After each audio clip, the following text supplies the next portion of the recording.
Bonjour chers amis, heureux de vous retrouver pour la suite de notre étude concernant le sujet des 144 000 et de la grande foule.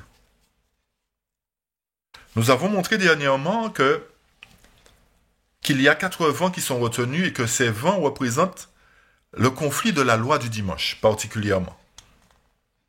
Nous avons compris aussi que les serviteurs de Dieu qui doivent être scellés doivent sortir de l'église adventiste du 7e jour. Et que ces 144 000 doivent être scellés avant que la loi du dimanche ne soit mise en évidence. Et c'est là la sécurité de l'église. Maintenant, nous verrons si ce chiffre ou ce nombre des 144 000 est symbolique ou littéral. Je vous invite à prendre la position pour la prière, pour invoquer la présence de Dieu et l'aide du Saint-Esprit. Père éternel, Dieu de bonté, gloire, honneur, louange à toi. Nous te sommes infiniment reconnaissants pour les riches bénédictions que tu nous accordes à travers ta parole, à travers la vérité. Seigneur, continue à nous enrichir de ta parole. Continue à nous instruire, à nous former en vue de notre élection, de notre sanctification, en vue du scellement des 144 000. Que ton Saint-Esprit, l'Esprit de vérité, nous conduise dans toute la vérité et nous affermisse. Par la foi en Jésus-Christ, je t'ai prié, et pour ta gloire, Père. Amen. Ce nombre des 144 000 est-il symbolique ou littéral? Nous allons voir 4 points. La première raison pour laquelle ce chiffre n'est pas symbolique, chers amis. Selon Apocalypse 7, verset 4, le texte nous dit « Et j'entendis le nombre de ceux qui avaient été marqués du sceau, 144 000 de toutes les tribus des fils d'Israël. » Jean nous dit qu'il entend le nombre de ceux qui ont été marqués et que les 144 000 sont de toutes les tribus des fils d'Israël. Nous avons vu que ce n'est pas Israël d'antan, mais Israël spirituel. Autrement dit, ces 144 000-là, comme nous l'avons précisé tout à l'heure, sortent de l'Israël de Dieu, autrement dit de l'église adventiste du 7e jour. Le point numéro 2, c'est que la servante du Seigneur nous dit d'un premier écrit, à la page 15, ce qui suit. « Nous entendîmes bientôt la voix de Dieu, semblable au bruit de grandes eaux, annonçant le jour et l'heure du retour de Jésus. Les justes vivants, au nombre de 144 000, reconnurent et comprirent la voix, alors que les méchants la prirent pour le tonnerre et un tremblement de terre. » La servante du Seigneur nous dit que nous entendîmes bientôt la voix de Dieu. Cela pourrait nous faire croire qu'elle se compte parmi les 144 000. Mais nous savons que les 144 000 seront des vivants. Regardez la suite du texte. Le texte nous dit les justes vivants au nombre de 144 000. Et remarquez bien que le texte nous dit nous entendîmes la voix de Dieu semblable à de grandes eaux annoncer le jour et l'heure de la venue de Jésus. Cela nous montre que Ellen White, la servante de Dieu, ne peut pas faire partie des 144 000. Mais dans la vision, elle se voit sauvée. Mais le fait que dans sa vision, elle voit les 144 000 qui reconnurent et comprirent la voix et qu'ils sont vivants, montre qu'il n'y a pas de mort parmi eux. Premièrement. Et que deuxièmement, Jésus n'est pas encore revenu et que la résurrection, la première résurrection, n'a pas encore trouvé son accomplissement. Cela nous montre que ces justes vivants, leur nombre de 144 000, vont entendre l'heure et le jour du retour de Jésus. Cela se fera à un moment précis. Cela nous montre encore, chers amis, que les 144 000 seront bel et bien des vivants et qu'il n'y aura pas de mort parmi eux. Notez bien, comme j'ai dit, que Jésus n'est pas encore revenu et c'est quand il apparaîtra une deuxième fois que les justes morts en Christ ressusciteront. Alors, s'ils entendent la voix, s'il y a des morts qui entendent la voix avant le retour de Jésus, il y a un problème. Il y a un problème, chers amis. Analysons bien le texte. Le texte nous dit les justes vivants au nombre de 144 000. Le troisième point, c'est que Jean, après avoir entendu le nombre, l'ange lui dit quoi? L'ange lui dit, voilà, je t'ai dit qu'il y a 144 000 personnes. Mais pour que tu ne puisses pas interpréter les choses comme tu le veux, je vais te montrer effectivement qu'il y a 12 000 personnes de chaque tribu. Et c'est ça que le point numéro 3 nous révèle, que l'ange montre à Jean que ce qu'il lui a dit, c'est-à-dire le nombre 144 000, qu'il y a effectivement 12 000 personnes de chaque tribu.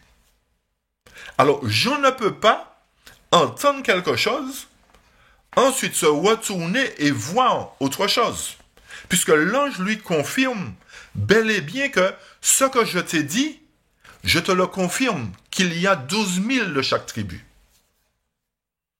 Alors, beaucoup de personnes aujourd'hui interprètent la parole et disent « Oui, j'ai entendu, mais quand il s'est retourné, il a vu autre chose. » Chers amis, n'interprétons pas la parole de Dieu comme nous voulons. Si l'ange s'était trompé, il n'aurait pas mentionné les 12 tribus. Il n'aurait pas mentionné 12 000 de chaque tribu. Il est vrai qu'il y a une tribu qui a péché, qui n'est pas retenue dans le chapitre 7. Mais beaucoup s'appuient sur ça pour dire, voilà, vous voyez, les 12 fils de Jacob, il y avait tant de personnes, et là, dans les 144 000, il y a une tribu qui manque, et puis, mes chers amis, qui sommes-nous pour dire à Dieu qu'il a fait une erreur, ou bien qu'il n'aurait pas dû mettre les 144 000 comme ça, qu'il n'aurait pas dû mettre les 12 tribus comme ça? Qui sommes-nous? Vous voyez comment nous pouvons détourner le peuple de la vérité pour les faire adopter n'importe quoi? C'est le témoin fidèle qui parle à Jean. Et le témoin fidèle ne peut pas se tromper, chers amis. Le témoin fidèle a dit 12 000 de chaque tribu. Et les 12 tribus, ce sont des serviteurs de notre Dieu. Et nous avons vu que ces serviteurs, proviennent de l'Israël spirituel, parce que Israël ancien a failli à sa mission. Le texte d'Apocalypse 7, verset 9 nous dit « Après cela, je regardais et voici, il y avait une grande foule que personne ne pouvait compter, de toute nation, de toute tribu, de tout peuple et de toute langue. Ils se tenaient devant le trône et devant l'agneau, revêtus de robes blanches et des palmes dans leurs mains. » Le point numéro 4 qu'il faut relever, c'est que Jean, premièrement, entend le nombre de ceux qui ont été marqués du sceau. 144 000. Il y a une différence entre ce que Jean entend et ce qui se passe après cela. Remarquez bien que, grammaticalement parlant, le texte nous dit au verset 9, « Après cela, je regardais et voici, il y avait une grande foule que personne ne pouvait compter. » Si l'ange a énuméré les 12 000 de chaque tribu, c'est que c'est un chiffre qu'on peut compter. 12 000 de la tribu de Zabulon, 12 000 de ceci, 12 000 de cela. Cela nous montre que c'est un chiffre qu'on peut compter. Et quand nous poursuivons le texte, beaucoup de théologiens nous disent, oui, mais après cela, quand il s'est retourné, comme s'ils étaient là quand Jean a eu la vision, et puis ils ont vu Jean se retourner, et puis ils ont dit, oui, après cela, Jean s'est retourné, il a vu autre chose. Chers amis, je pense que tous ces gens-là qui expliquent la prophétie, je ne veux pas les insulter, mais je pense qu'ils ont été à l'école comme moi-même.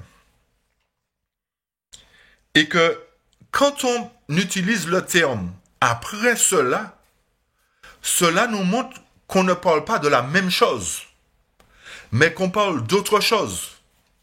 Je prends un exemple. Si je dis à mon fils, je répare ma voiture, et après cela, je viens, est-ce que je parle de la même chose? Non. Puisque je l'ai dit, après cela, quand je termine de réparer ma voiture, ça veut dire que je vais mettre fin à ce que je fais, et après que j'aurai mis fin à ce que je fais, je viendrai avec toi. C'est la même chose. Grammaticalement parlant, chers amis, le après cela nous montre que Jean parle d'autre chose. Qu'est-ce qui nous fait dire qu'il parle d'autre chose et qu'il ne parle pas du même groupe de personnes? Remarquez cela, remarquez ces points, chers amis. Jean voit les 144 000 qui sont scellés parmi les tribus des fils d'Israël. Et après le scellement, après le marquage des serviteurs de Dieu ou encore des tribus des fils d'Israël, qu'est-ce que j'en vois? Une foule qui provient de quoi? De toute nation. Est-ce que toute nation représente les tribus des fils d'Israël? Est-ce que toute tribu représente les tribus des fils d'Israël? L'Éternel a apporté la précision pour nous dire que ce sont des tribus des fils d'Israël. Et que, après cela, la grande foule dont il est fait mention provient de toute nation. Cette grande foule-là ne provient pas des tribus des fils d'Israël. Toutes les tribus qui viennent dans cette grande foule ne proviennent pas des tribus des fils d'Israël. Tous les peuples qui proviennent de cette grande foule ne proviennent pas des tribus des fils d'Israël et de toute langue. Cela nous montre que la grande foule représente toutes les autres nations ou toutes les autres religions qui entendront la parole de Dieu proclamée par les 144 000 lorsqu'ils seront sur le mont Sion. Ils seront en mesure de prendre position, c'est-à-dire cette grande foule-là, et suivre le peuple de Dieu qui observe déjà le commandement de Dieu. Retenez un autre point, chers amis. Si les 144 000 représentent la grande foule, comme certains le disent, qui sont ceux qui iront proclamer la vérité du sabbat? Qui sont ceux-là? Comprenez bien ce que je dis.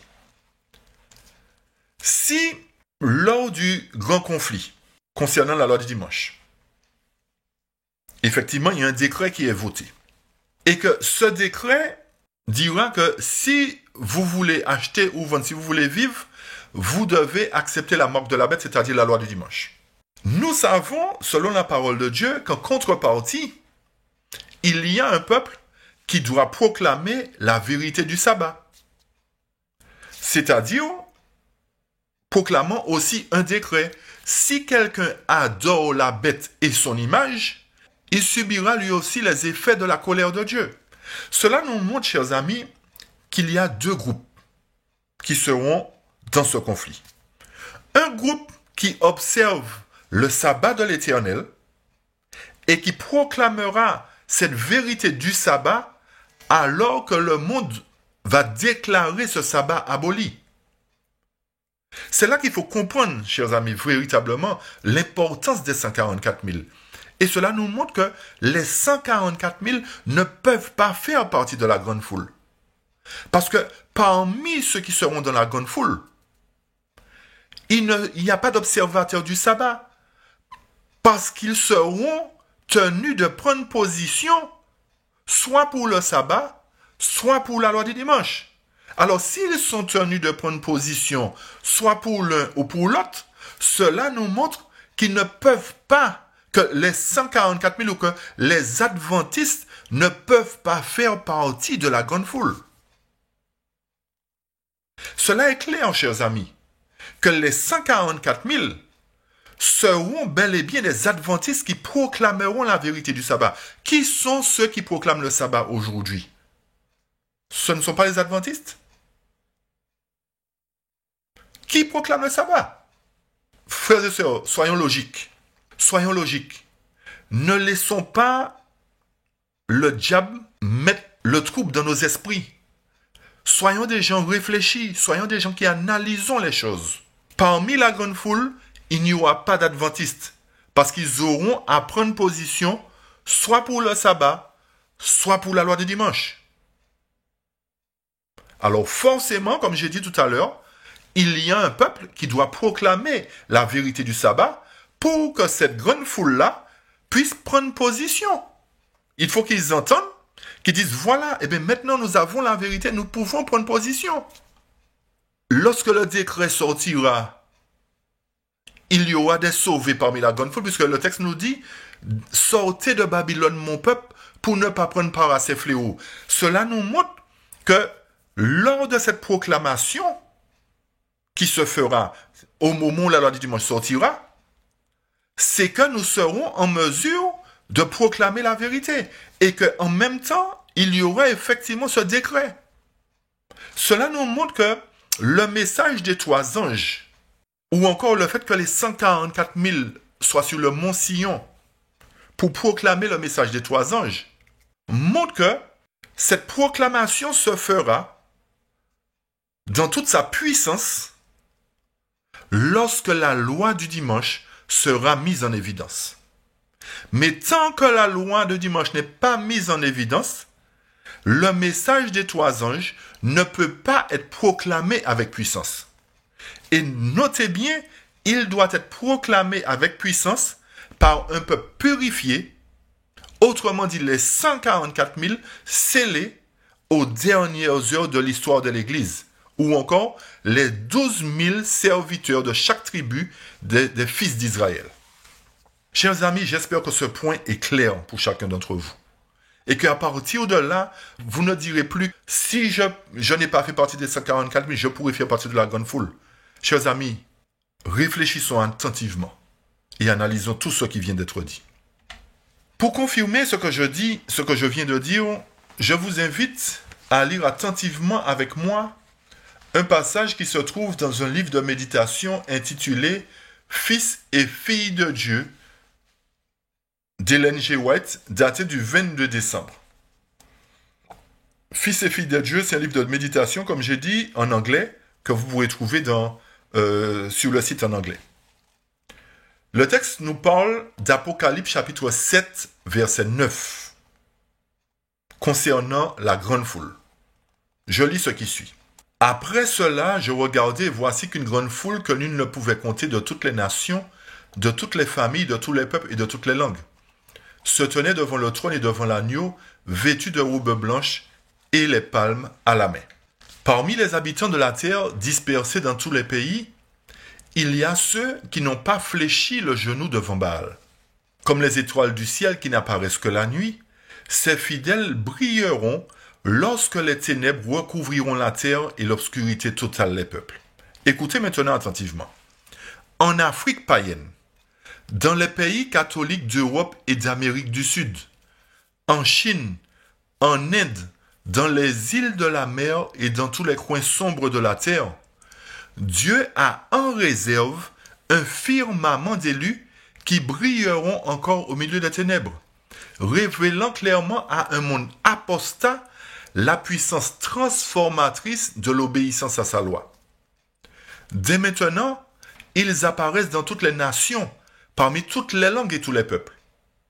Et à l'heure de la plus profonde apostasie, lorsque l'effort suprême de Satan est fait pour que tous petits et grands, riches et pauvres, libres et esclaves, reçoivent sous peine de mort le signe d'allégeance à un faux jour de repos, ces fidèles irréprochables et inoffensifs, les fils de Dieu sans reproche, brilleront comme des lumières dans le monde. Le texte nous dit que Dieu a en réserve un firmament d'élus.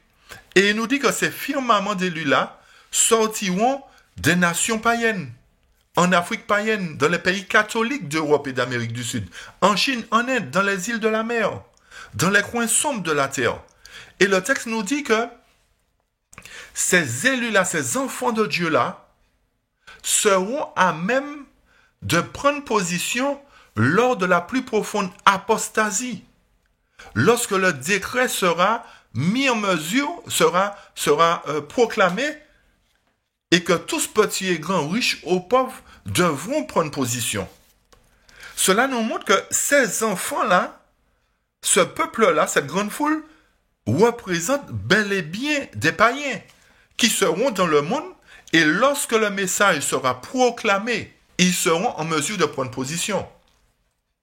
Remarquez bien que le texte nous dit que ces firmaments d'Élula brilleront encore au milieu des ténèbres, révélant clairement à un monde apostat la puissance transformatrice de l'obéissance à sa loi. Ça veut dire que ces gens-là vont accepter la vérité, ils seront transformés par l'obéissance, alors que le système apostat sera en vigueur. Chers amis, quoi dire de plus pour prouver que les 144 000 représentent bel et bien un chiffre littéral et que la grande foule représente un peuple que personne ne peut compter. Cela nous montre encore, chers amis, au sein de la grande foule, il n'y a que des païens. Il n'y a pas de fidèles observateurs du sabbat. Le fait que l'ange a donné le nombre de fidèles scellés nous montre que ce chiffre est un chiffre littéral, chers amis. Et que ces groupes, la grande foule et les 144 000, ce sont deux groupes distincts et séparés. Et que l'œuvre du scellement se fera premièrement pour les 144 000 et ensuite pour la grande foule, à travers l'obéissance à la loi de Dieu, à travers le choix que le monde, que les païens auront à faire par rapport au sabbat et à l'heure du dimanche. Chers amis, comprenons bien que Dieu ne veut pas que nous soyons dans la confusion. L'Éternel veut que nous soyons un peuple suffisamment réfléchi, qui comprend sa parole, qui analyse sa parole et qui met en pratique sa parole, Notez bien, chers amis, que les 144 000 sortent distinctement dans l'Israël, la maison de Dieu, ou Israël spirituel. Tandis que la grande foule provient de toute nation, de toute tribu, toute langue et tout peuple. Alors, étant donné que nous avons montré que les 144 000 proviennent de l'Église de Dieu et que ce chiffre ne peut être un chiffre symbolique, nous chercherons à savoir maintenant comment ils sont scellés. Comment ces 144 000-là sont scellés. Je lirai pour cela dans Témoignages pour les pasteurs, la page 225. Le chapitre 16. Et l'intitulé du chapitre, c'est « Ce jour-là, quel sera votre refuge ?» Le texte nous dit « Si de telles scènes doivent se produire, si des jugements si terribles doivent tomber sur un monde coupable, quel sera le refuge du peuple de Dieu?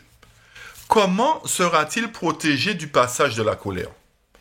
J'envie les éléments naturels, les tremblements de terre, les tempêtes et les luttes politiques comme étant retenus par 4 anges. Ces vents sont contrôlés jusqu'à ce que Dieu ordonne leur libération. C'est là que se trouve la sécurité de l'Église. Comme j'ai dit tout à l'heure et que le texte reprend, les vents sont contrôlés ou sont retenus et c'est là la sécurité de l'Église, chers amis. Et le passage continue en ces termes. Les anges de Dieu obéissent à son ordre de retenir les vents de la terre afin qu'ils ne soufflent pas sur elle, ni sur la mer, ni sur aucun arbre, jusqu'à ce que les serviteurs de Dieu soient scellés sur leur front. L'ange tout-puissant monte de l'est, du soleil levant. Nous allons aborder un autre jour l'ange qui monte de l'est. Nous allons dire qui il est, qu'est-ce qu'il représente. Je continue le passage. Le plus puissant des anges tient dans sa main le sceau du Dieu vivant. Le seul qui peut donner la vie, qui peut placer le signe ou l'inscription sur le front de ceux auxquels l'immortalité, la vie éternelle sera accordée. Le texte nous dit que le seul ange, le plus puissant des anges, c'est lui qui a la capacité de sceller le peuple de Dieu. D'écrire sur le front de ceux qui seront scellés l'immortalité. Et à qui la vie éternelle sera accordée. C'est la voix de cet ange élevé qui a l'autorité d'ordonner aux 4 anges de contrôler les 4 vents jusqu'à ce que cette tâche, c'est-à-dire ceux qui sont victorieux du monde, de la chair et du diable, seront les privilégiés qui recevront le sceau du Dieu vivant. Ceux qui auront les mains souillées, le cœur impur, n'obtiendront pas ce sceau. Chers amis, à qui s'adressent ces paroles d'après vous? Ce n'est pas à ceux qui sont censés garder les commandements de Dieu et qui ont la foi de Jésus? Ce n'est pas à eux que le message de la Odyssée s'applique. Ce n'est pas à cette église que Dieu fait des exhortations, des recommandations pour leur dire achetez de l'or éprouvé par le feu, achetez un collier, achetez le vêtement blanc. Ce n'est pas à cette église adventiste du 7e jour. Ceux qui doivent être scellés doivent sortir de l'église adventiste du 7e jour, après qu'ils auront pris en compte le message du témoin fidèle. Je continue le texte à la page 226 de témoignage pour les pasteurs. Ceux qui préméditent et pratiquent le péché seront abandonnés. Seuls ceux qui, dans leur attitude envers Dieu, occupent la place de ceux qui se repentent et confessent leurs péchés durant le vrai et grand jour des expiations seront reconnus et jugés dignes de la protection de Dieu. Les noms de ceux qui attendent fermement et désirent l'apparition du Sauveur en veillant avec plus de ferveur et d'anxiété que ceux qui attendent la venue du matin se trouveront parmi les scellés.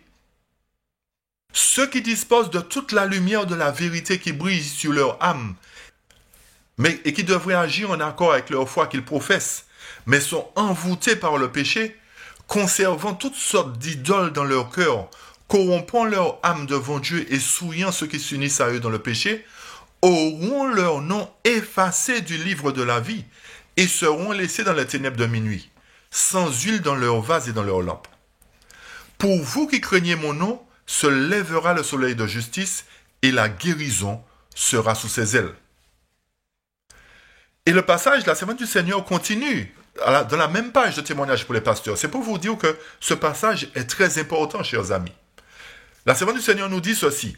Ce scellement des serviteurs de Dieu est le même que celui qui fut montré en vision à Ézéchiel. Jean fut aussi témoin de cette remarquable révélation. Il vit la mer et les vagues gronder, les cœurs des hommes défaillants de terreur. Il vit la mer secouée, les montagnes transportées au milieu de la mer. Ce qui arrive littéralement. Les eaux rugissent, les eaux rugissantes et agitées, les montagnes gonflées comme des vagues. Il vit les plaies, les contaminations, les famines et la mort accomplissant leur terrible mission. La servante du Seigneur nous dit que ce scellement de serviteurs de Dieu est le même que celui qui fut montré en vision à Ézéchiel. Pour comprendre quel est ce scellement, nous lirons ensemble le chapitre 9 d'Ézéchiel, pour comprendre en quoi consiste ce chapitre et en quoi consiste ce scellement. Je lis ce qui suit, Ézéchiel chapitre 9, à partir du verset 1.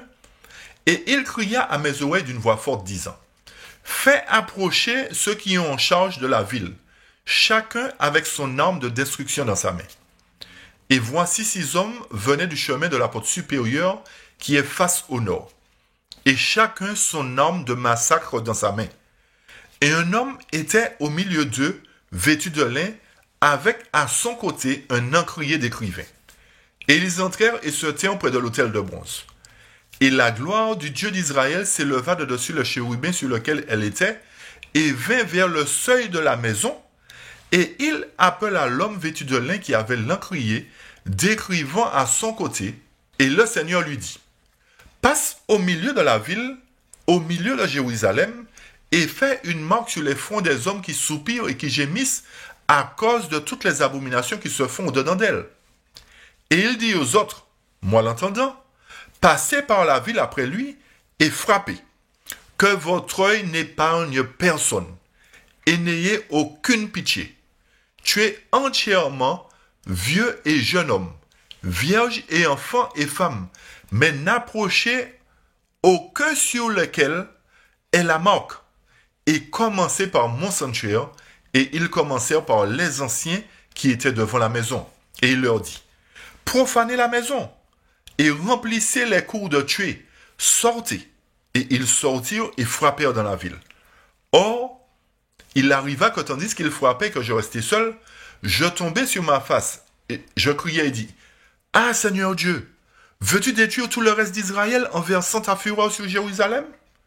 Et il me dit, l'iniquité de la maison d'Israël et de Juda est excessivement grande, et le pays est plein de sang, et la ville pleine de perversité, car ils disent, le Seigneur a abandonné la terre, le Seigneur ne voit pas. Et quant à moi, mon œil aussi n'épargnera pas, je n'aurai pas pitié d'eux non plus. Mais je récompenserai leur conduite sur leur tête.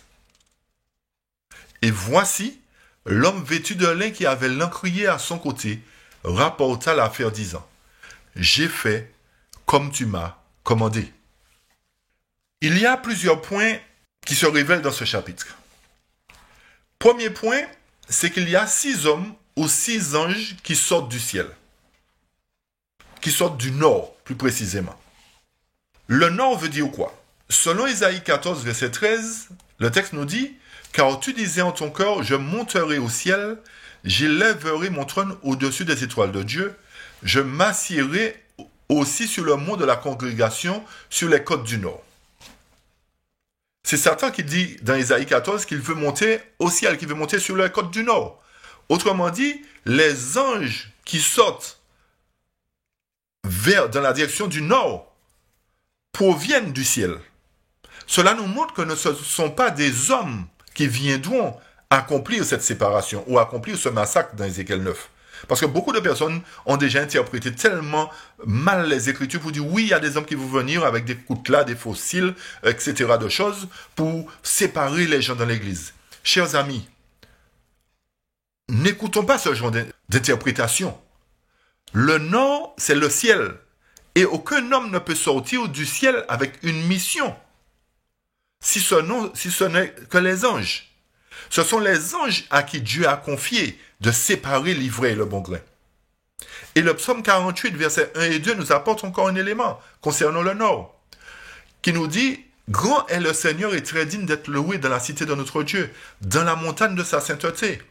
Magnifique par son emplacement, la joie de toute la terre est le mont Sion, sur les côtés du nord, la ville du grand roi. » Alors nous voyons que le nord représente la ville de Dieu, représente le ciel où l'Éternel habite lui-même.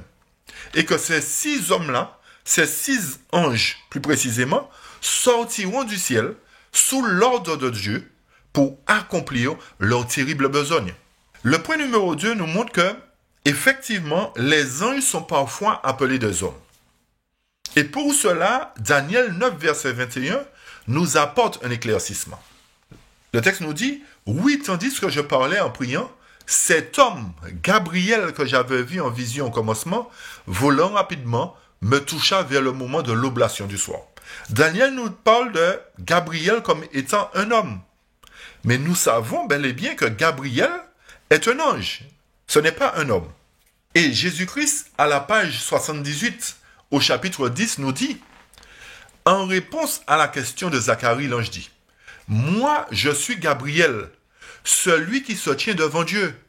J'ai été envoyé pour te parler et t'annoncer cette bonne nouvelle. » 500 ans auparavant, Gabriel avait fait connaître à Daniel la période prophétique devant s'étendre jusqu'à la venue du Christ. Tout ça pour nous montrer, chers amis, que quand la parole inspirée nous donne des termes, nous devons chercher à quoi représentent ces termes et ne pas interpréter les choses à notre manière pour dire oui, que ce sont des hommes qui vont venir faire une séparation. Non. Ce sont des anges à qui Dieu a confié cette mission, chers amis. Aucun homme n'a le pouvoir de séparer ou de sceller qui que ce soit. Je reprends.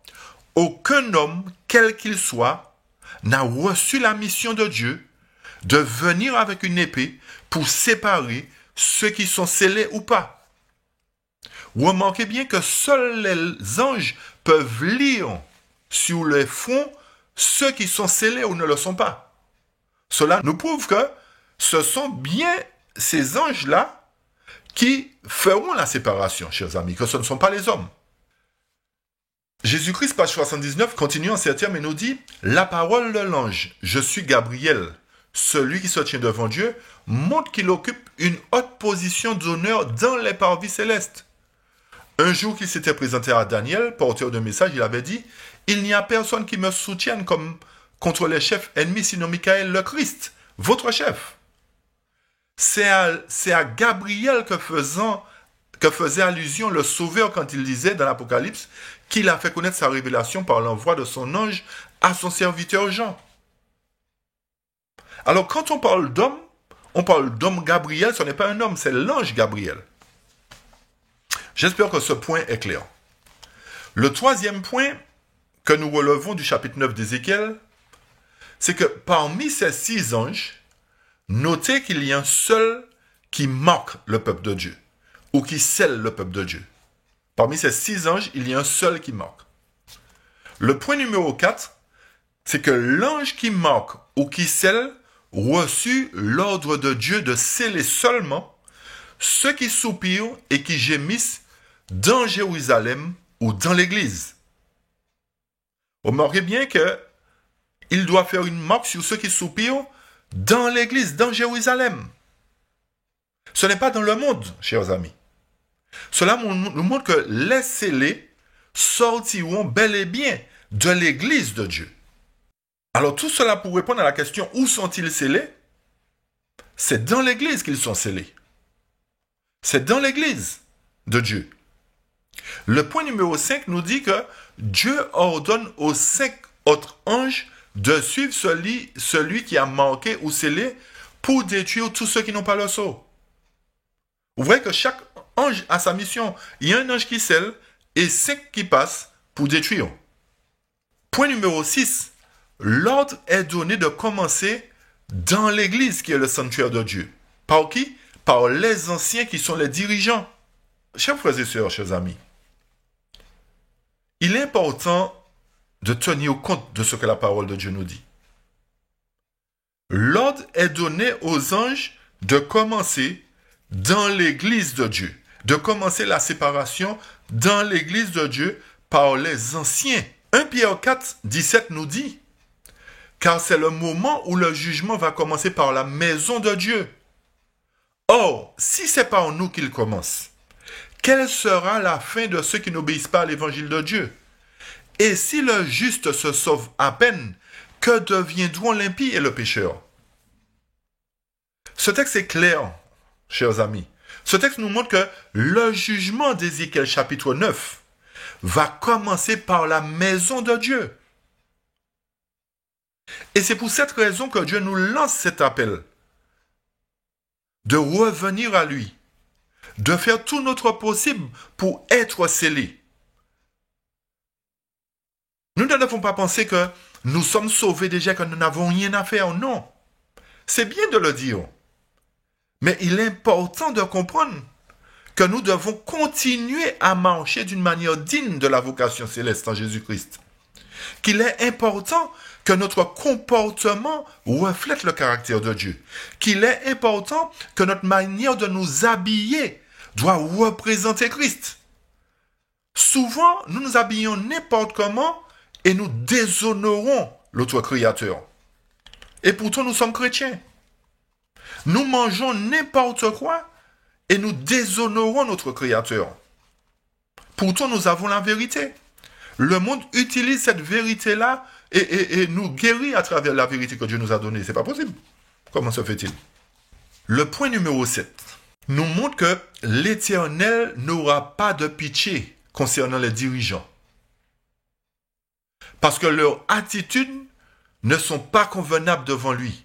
Parce qu'ils n'ont pas conduit les membres dans la vérité. Et ils disent, l'Éternel ne fait ni bien ni mal. Ce n'est pas moi qui le dis, chers amis. C'est l'Éternel même qui dit qu'il n'aura pas pitié des dirigeants.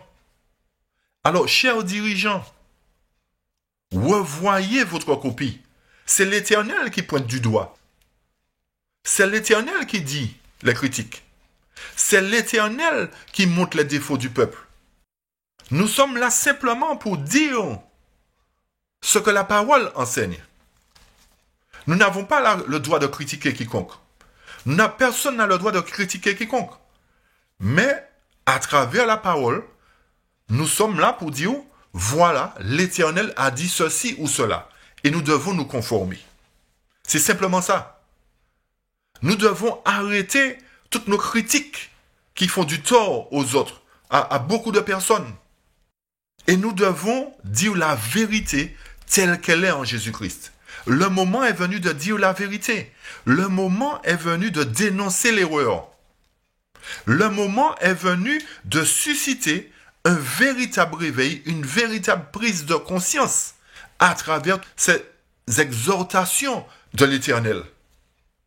Pour nous montrer que nous sommes dans un état laodicéen et que nous devons sortir de cet état laodicéen et pratiquer la justice, revenir à une meilleure adoration, à une véritable adoration.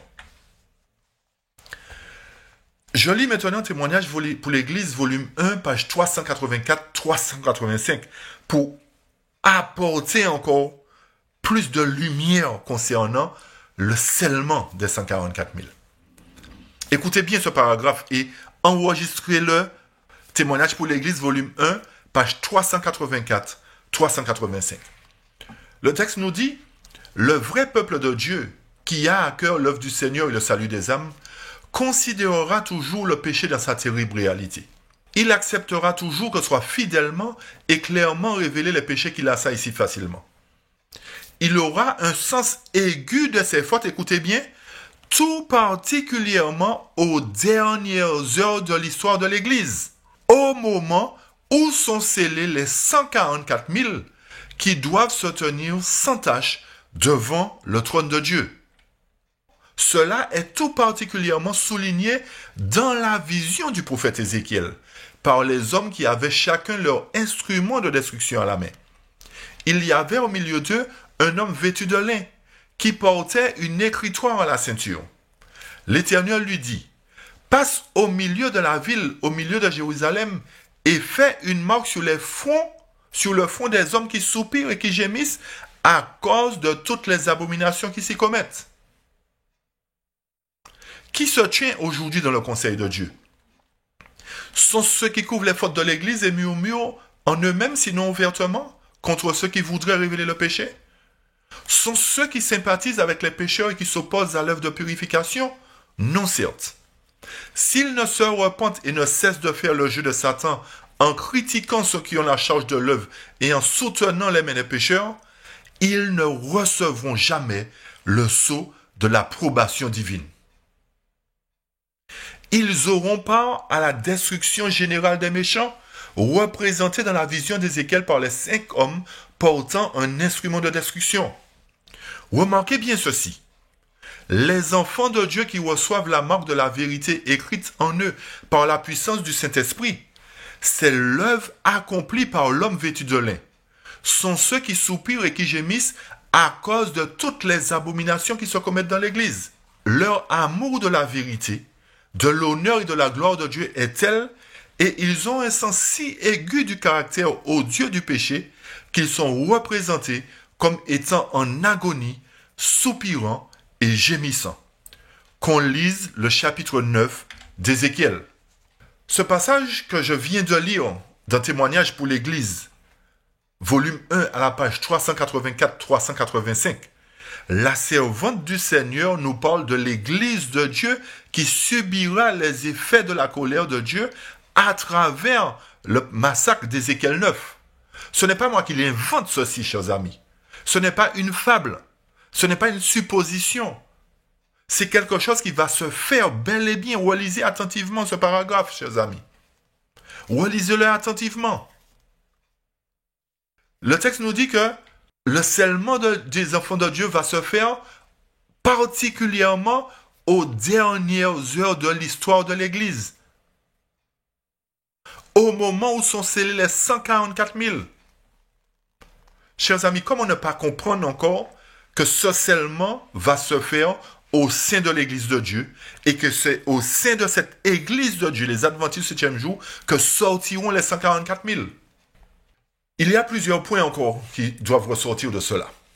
Le point numéro 1, c'est que le vrai peuple de Dieu est celui qui ne prend pas part aux abominations de l'Église et qui dénonce les péchés du peuple. Le fait de dénoncer les péchés du peuple n'est pas une critique. Mais c'est ce que l'Éternel demande, de dire la vérité afin que le peuple puisse prendre conscience de son péché. Mais la critique ne fait pas partie de l'œuvre de Dieu. Le point numéro 2, c'est que la dernière œuvre dans l'Église est le scellement des 144 000. Je reprends le point numéro 2. Le point numéro 2, c'est que la dernière œuvre qui doit se faire dans l'Église, c'est le scellement des 144 000. Et c'est une œuvre importante. Et c'est pour ça que l'ennemi tient captif le peuple de Dieu, tient le peuple de Dieu dans la confusion, pour qu'il ne prenne pas en compte le scellement qui doit se faire. Le point numéro 3 nous montre que cette œuvre de scellement concernant les 144 000 est bien établie par le prophète Ézéchiel, qui voit 5 hommes ou 5 anges qui possèdent une épée de destruction. Le 6e ange est le seul qui porte l'écritoire. Le point numéro 4 nous montre que ce sont seulement ceux qui gémissent et qui soupirent qui reçoivent le sceau. Gémir et soupirer, c'est à cause des abominations, à cause de la mondanité qui entre dans l'Église. Et c'est contre cela que nous devons soupirer.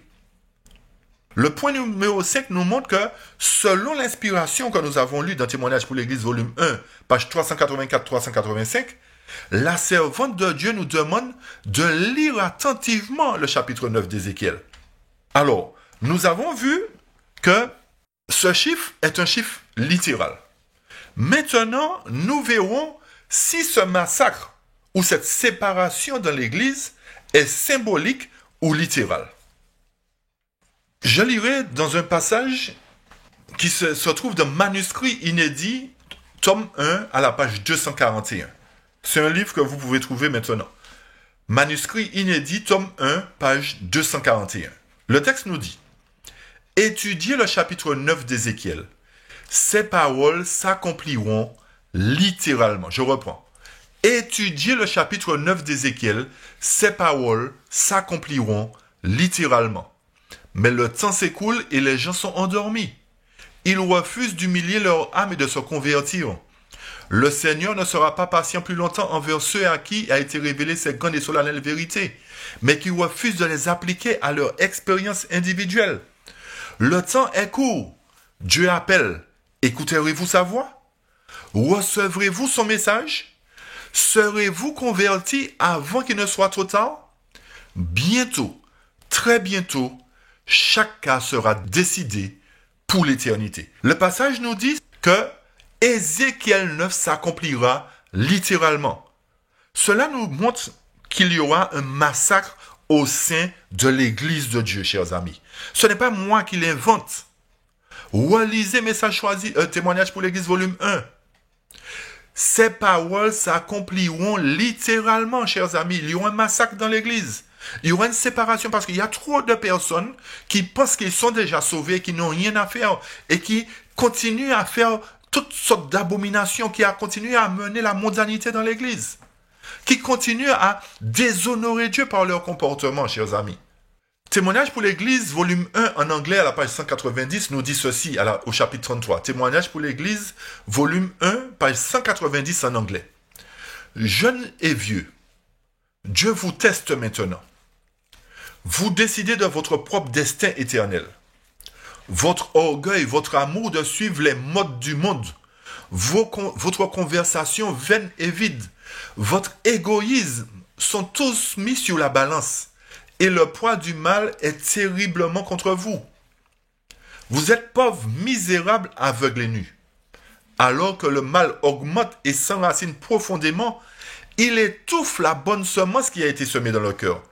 Et bientôt, la parole qui a été donnée concernant la maison d'Élie sera dite aux anges de Dieu à votre sujet. Tes péchés ne seront pas purgés par des sacrifices ni des offrandes pour toujours. Beaucoup, je l'ai vu, se flattent d'être de bons chrétiens, qui n'ont pas un seul rayon de lumière venant de Jésus. Ils ne savent pas ce que c'est qu'est d'être renouvelés par la grâce de Dieu. Ils n'ont pas d'expérience vivante pour eux-mêmes dans les choses de Dieu. Et je vis que le Seigneur aiguisait son épée dans le ciel pour les abattre. Le texte nous dit, et je vis que le Seigneur aiguisait son épée dans le ciel pour les abattre. Pour abattre qui? Ceux qui se flattent d'être de bons chrétiens. Ceux qui commettent des abominations. Ceux qui vont en boîte de nuit le vendredi soir et que le samedi matin, ils viennent faire chanter l'assemblée. Ceux qui n'aiment pas étudier pour eux-mêmes, mais qui pensent qu'ils seront sauvés. Tous ceux qui s'habillent n'importe comment, qui mangent n'importe comment, qui s'amusent comme le monde. Je continue le passage. Oh, que chaque professeur tiède pourrait réaliser l'œuvre que Dieu est sur le point de faire parmi ceux qui professent son nom. Chers amis, ne vous trompez pas. Vous ne pouvez pas tromper Dieu, dit le vrai témoin. Je connais tes œuvres. Le troisième ange conduit un peuple pas à pas, de plus en plus haut. À chaque pas, ils seront mis à l'épreuve. Et dans Témoignage volume 5, en anglais à la page 217 au chapitre 24, et au service chrétien, dans le service chrétien page 49, nous trouvons ceci.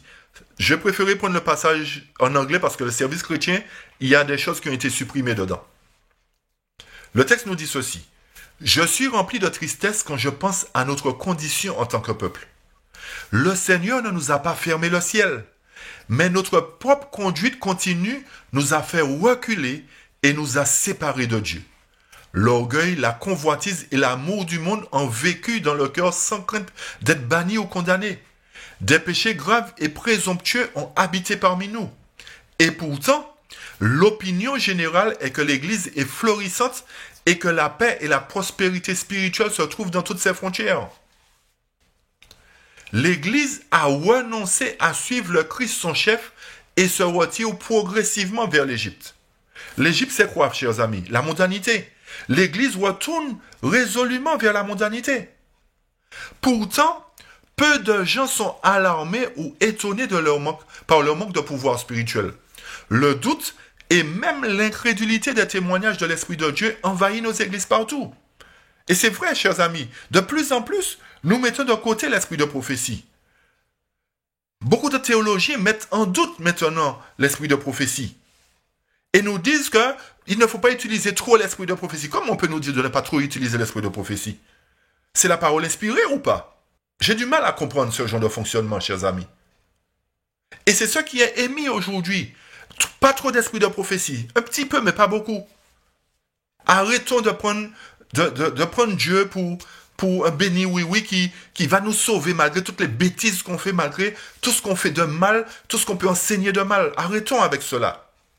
C'est ce que Satan voudrait qu'il en soit ainsi. Les ministres qui se prêchent eux-mêmes au lieu du Christ le feraient ainsi. Les témoignages ne sont pas lus et ne sont pas appréciés. Dieu vous a parlé. La lumière a brillé de sa parole et des témoignages, et toutes deux ont été méprisées et ignorées.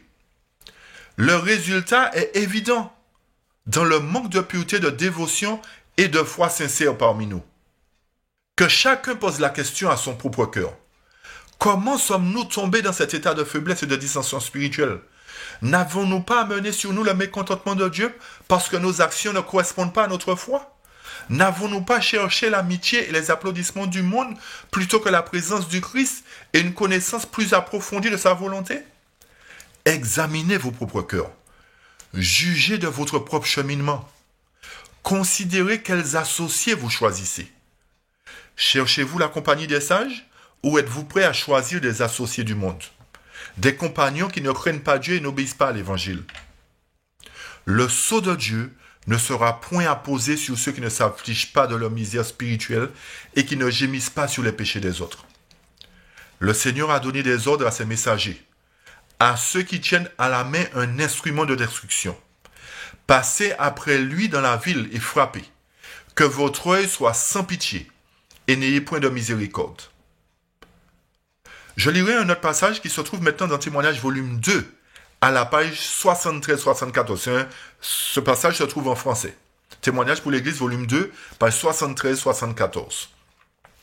Le sceau de Dieu ne sera point apposé sur ceux qui ne s'affligent pas de leur misère spirituelle et qui ne gémissent pas sur le péché des autres.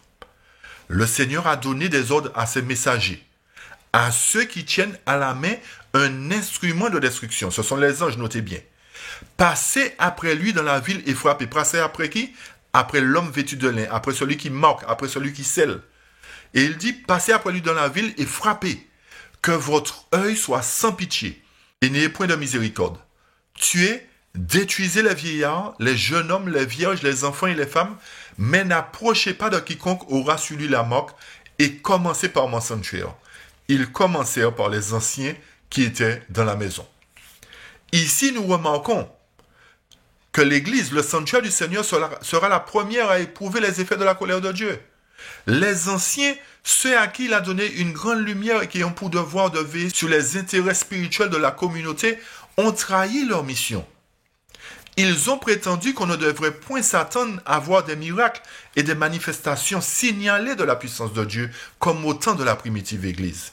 Les temps ont changé, disent-ils. Ces paroles les fortifient de leur incrédulité et ils disent « Le Seigneur ne fera ni bien ni mal. Il est trop miséricordieux pour répondre ses jugements sur son peuple. Paix et sûreté, tel est le cri que font entendre ceux qui n'élèveront jamais plus la voix comme une trompette pour déclarer au peuple ses péchés et à Israël ses iniquités. Ces chiens muets qui ne peuvent aboyer sont ceux sur lesquels fondera la juste vengeance d'un Dieu offensé. Hommes, femmes, jeunes gens, jeunes filles et enfants périront tous ensemble. » Chers amis, relisez ce passage attentivement, le témoignage volume 2, à la page 73, 74 et suivant.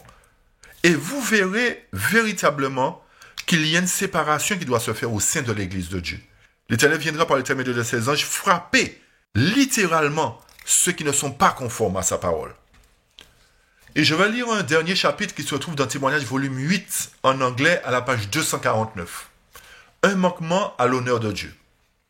Celui qui voit sous la surface, qui lit le cœur de tous les hommes, de ceux qui ont eu une grande lumière. Ils ne sont pas affligés et étonnés à cause de leur condition morale et spirituelle.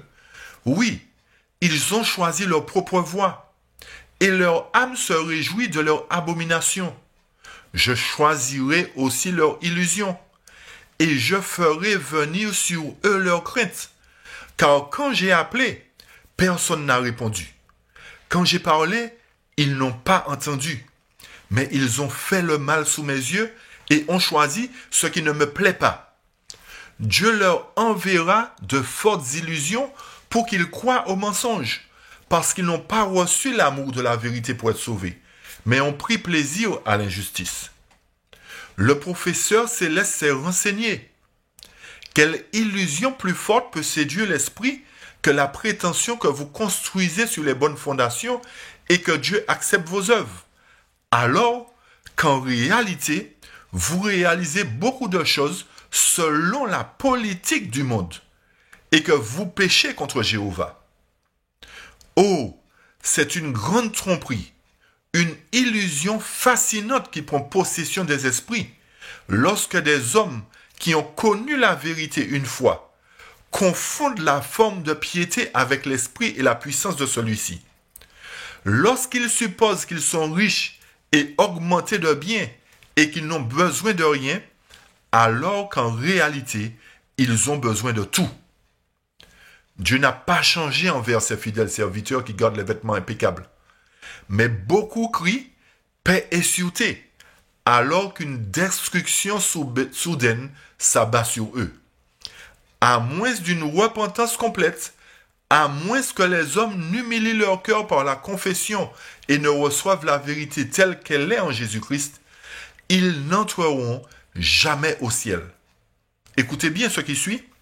Lorsque la purification aura lieu dans nos rangs, nous serons plus à l'aise, nous vantant d'être riches et augmentés de biens, n'ayant besoin de rien. Qui peut dire notre or est éprouvé par le feu, nos vêtements sont intacts pour le monde?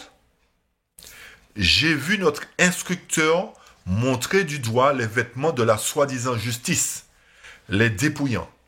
Il a mis à nu la souillure en dessous, puis il a dit, « Ne vois-tu pas comment ils ont prétendu dissimuler leur souillure et la pourriture de leur caractère? Comment la ville fidèle peut-elle devenir une prostituée? » Remarquez bien que l'Éternel, c'est l'Éternel qui appelle sa ville une prostituée. L'Éternel n'appelle pas son église Babylone. Attention, chers amis.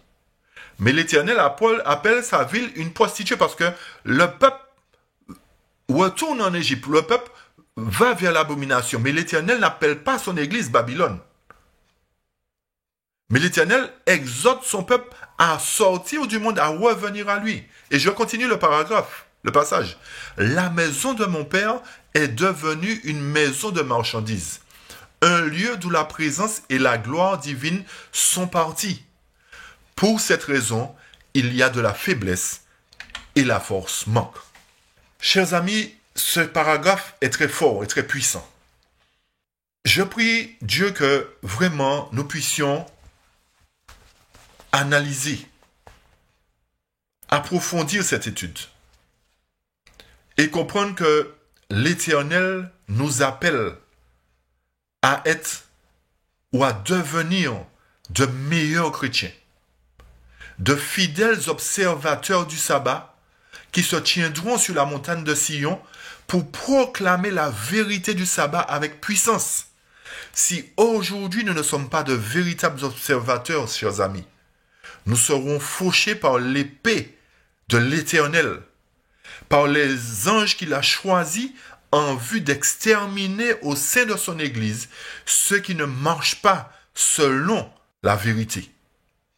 Je ne suis pas là pour juger quiconque. Je me remets en question moi-même. Parce que, certainement, je fais des choses qui ne sont pas conformes aux yeux de Dieu. Certainement, je commets des fautes. Mais je prie Dieu que, chaque jour, il me révèle mes fautes, pour que je puisse les confesser, non seulement les confesser, mais les délaisser, afin d'obtenir miséricorde, pour que lorsque la séparation se fera, je puisse faire partie des 144 000.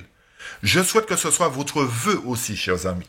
Je veux que chacun puisse prendre conscience pour lui-même et qu'il puisse revenir à l'Éternel, qu'il puisse s'humilier véritablement et demander, confesser toutes ses fautes, pour que lorsque la visitation se fera, ne soyons pas surpris, ne soyons pas trouvés du mauvais côté.